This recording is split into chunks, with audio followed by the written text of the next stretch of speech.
Breaking news સામે આવી રહ્યા છે। મતગણતરીને 3 કલાક થયા છે। ગુજરાતમાં જો સરવાળે વાત કરવામાં આવે ભાજપ આગળ ચાલી રહ્યું છે। ગુજરાતમાં 25 માંથી 24 બેઠક પર ભાજપ આગળ ચાલી રહ્યું છે। માત્ર એક બેઠક છે પાટણ લોકસભા બેઠક, જેના પરથી હાલ કોંગ્રેસ આગળ ચાલી રહ્યું છે। બિલકુલ બિલકુલ ઓકે પાર્થિવભાઈ, એક ટક્કર છે, એ ટક્કર જે છે એ આજ છે પાટણ પર। શું એમને તો હાર માની લીધી છે?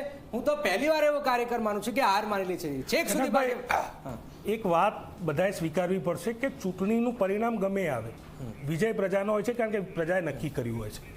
પહેલાં પણ અમે કીધું હતું કે અમે 26 સીટો જીતીશું એવો અમને અભિમાન નથી, અમે 4 લાખ 5 લાખથી વધારે માર્જિનથી સીટો જીતશું એવું અમને અભિમાન નથી, અમે 400 ઉપર સીટો જીતશું એવું અમને અભિમાન નથી।